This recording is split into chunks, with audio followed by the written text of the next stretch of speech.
The account is short. It brings us a reminder of life in the pre-scientific world. As he entered a village, 10 lepers approached him.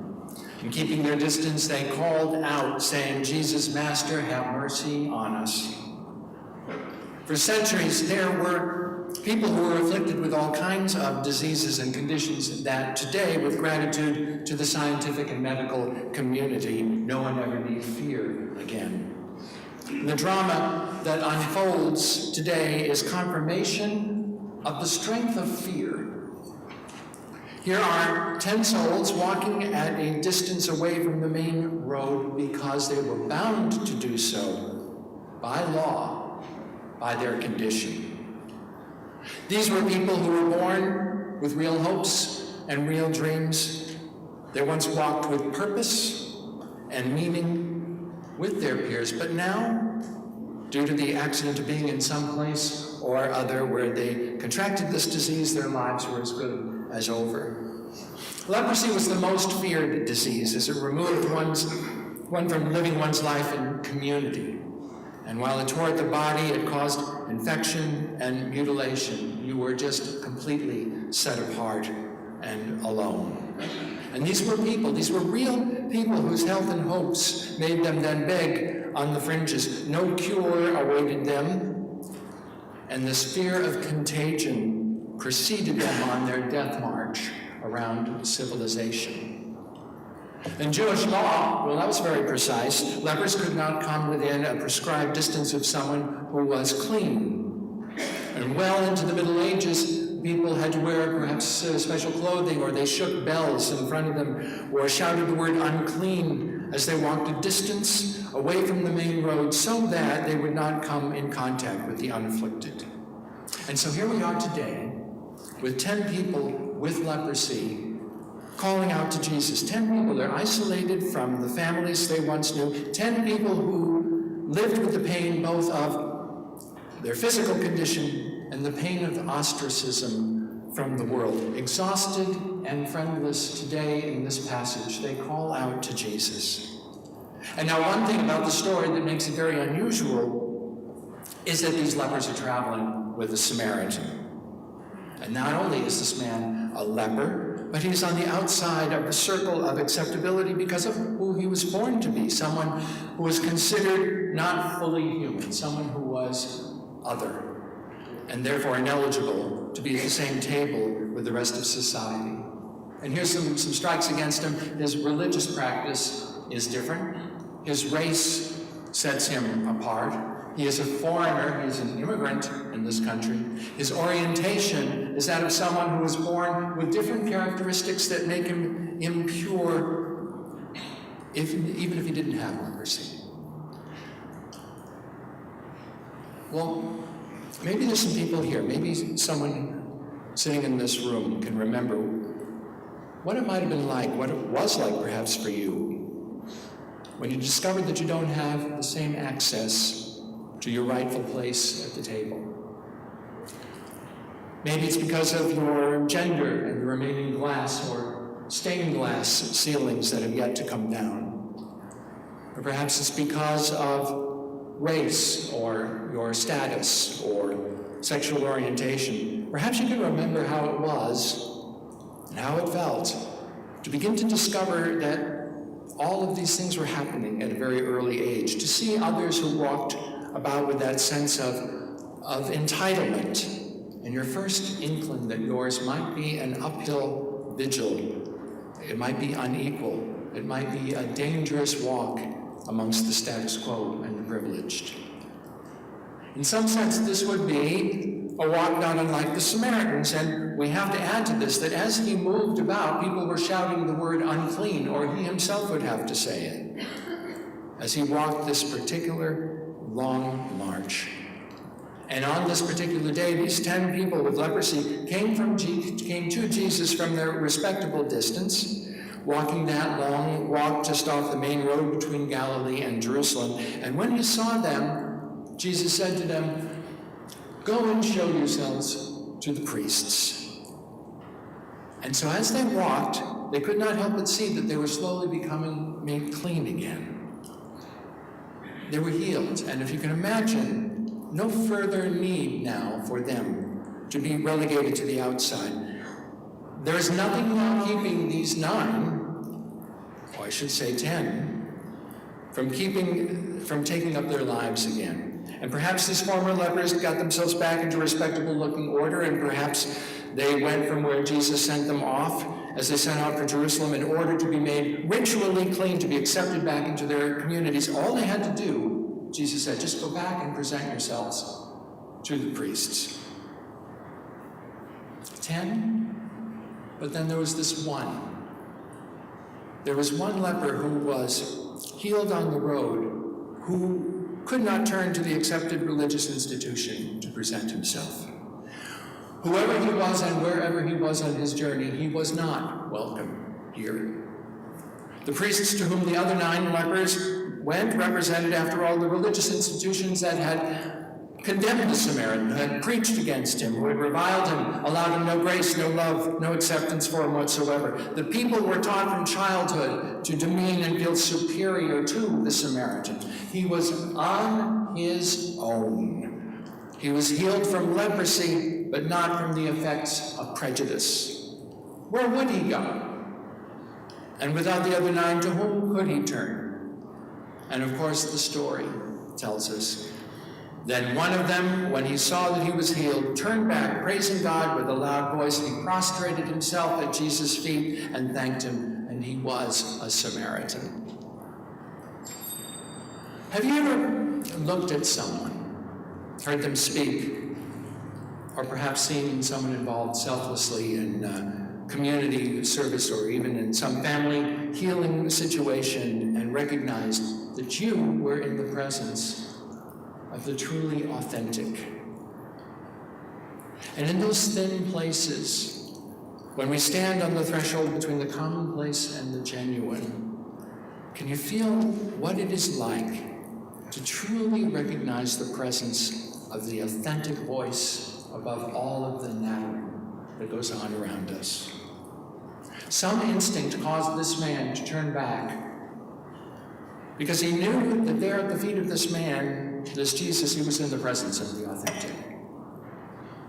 And Jesus asked, were not 10 made clean? But the other 9, where are they? Was there no one found to return and give praise to God except for this one foreigner? Well, the others, of course, they were on their way back home by now, as they should have been. I mean, imagine the sheer joy of being suddenly made whole again after the experience of being a leper for however many years it was, to be able to go back to a place called home again. They were busy becoming re-enmeshed with community, with family, with friends, and the center of society, with their faith tradition. And perhaps they thought that they found what was authentic for them there, and you really can't blame them. Why didn't they return now and give thanks to Jesus? Why didn't they return? And I think it's probably for the same reasons that we give for not taking time to give thanks where thanks is due. It was this one outsider who, perhaps because of circumstances, forced him to question more, be more discerning, turn back and found himself in the only authentic presence that he knew. And it was there that Jesus said to him, get up and go on your way, your faith has made you whole. Aesop once said, gratitude is the sign of noble souls. And all this noble soul really has is this authentic Jesus. He doesn't have the priest there to prevent offerings and to be declared clean. He would not be welcome in Jerusalem. He has no reason to turn anywhere but towards the presence of this figure, this Jesus, and the healing words that made him whole. He doesn't have a hometown. He doesn't have a supportive community. He's on the outside. Theologian Karl Barth once said that the basic human response to God is gratitude, not fear and trembling, not guilt and dread, but thanksgiving, gratefulness. To have faith is to live faith, he said, and to live faith is to give thanks, and living into a real life of gratitude is to live a life of faith. And this was the leper made whole who returned in gratitude, even when in so many other places he was made other. Now we can talk today about how many people might relate to this Samaritan, this person outside of the lines, and in this never ending campaign season, the shunned Samaritan shows up over and over again. Where is the Samaritan today? We might be able to find this foreigner characterized as that Syrian refugee of whom we should be very, very wary.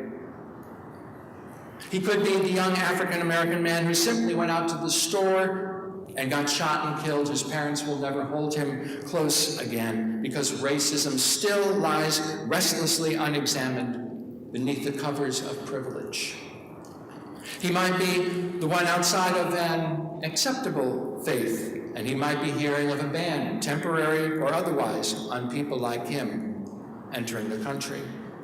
She could be a woman whose access to women's health care needs might be abridged.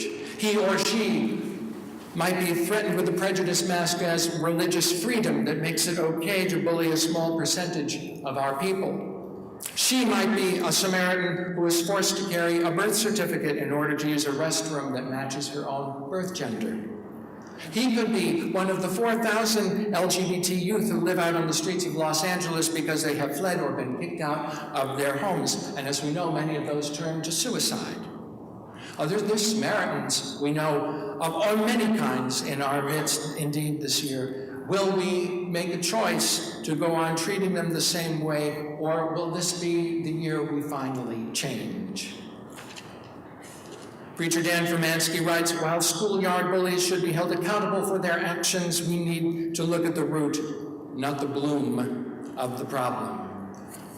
We cannot stand on the side of love, he says, if we relegate ourselves to the sidelines, afraid to insult people of faith who are enablers of the abuse that far too many LGBT people endure. Religious leaders must be challenged to agree that publicly breaking down the spirit of vulnerable young people, setting the table for their isolation or fear or demise, that is a perversion of God's love and not good worship at all. And like the people struck with leprosy in the encounter with Jesus, no one should have to dwell in fear on the outskirts of society. And so how do we turn our feelings of anger and sadness into something concrete, a practice of faith and justice? Where is that today which feels authentic for us? Someone once said that whenever we draw a line in the sand to keep others out, that Jesus is always on the other side of that line, staring back at us. Well, there was this leper. He was a certain leper who was sent ahead with the others to show himself to the priests. But this one Samaritan, he turned back. And I think the reason he turned back is because he simply had to. Human societies have been and had a poor track record of showing kindness to those who are on the margins. It was true in Jesus' day. It's certainly true of us, just listening to the rhetoric of this present campaign season here at home. Maybe something told that Samaritan to go back to the source, to the real healer, the historic foundation, the teacher, leader, and guide, because all that man had was Jesus. And if you think about it, in our own faith, if we profess to follow Jesus, all we have is Jesus as well. That's all we have to be followers. Many people feel, and rightly so, that they're on the other side looking in through stained glass windows that have only served to cut and hide the light. And if you go back somewhere and you show yourself to the priest and he tells you that women can't be equal leaders with men, you gotta just pull away, turn back, go down the road and find the source of what is authentic and real. All you have is Jesus, the teaching, healing presence who spoke with women and who loved inclusively. And like the Samaritan, if we find ourselves visiting or perhaps growing up in congregations that don't welcome us because of who we are, then we got to shake the dust from our feet, walk on back down the road and find the source, what's genuine, what's real, what's authentic in a community, that which is real. And this is the voice of justice. This is the voice of peace. It's the presence of love and acceptance. It is the spirit of hospitality and welcome that is given to the Samaritan, or whoever the undocumented visitor might be. And where this is not found, that's when we know that Jesus has left the building. We don't have to go back to such places to be made ritually clean or sanctified. All the Samaritan had was Jesus, and Jesus tells the Samaritan that his own faith has made him whole.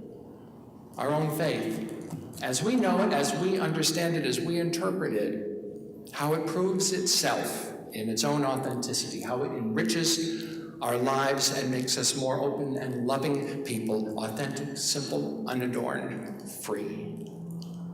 And so today, I think a lot of this passage is simply about gratitude and reminding us to have gratitude, that whoever we are, wherever we are, imperfect, often broken and hurting, caught up in a net of our own dishonesties and resentments, yet still sometimes capable of showing ourselves in soaring moments of authenticity, desiring to be loving and strong as exactly as we were born to be. Here, I hope, in this place, is our own faith as we understand it, as we walk to the places in our hearts where we find that authentic shining before us. And in our own faith, that's what makes us whole in spite of who we are, still creatures of liminality, standing on dissolving boundaries and ready to move across the limits of what we were into what we are to be. And we know that grace is the gift. And like the Samaritan, let's remember to always return and give thanks. Amen.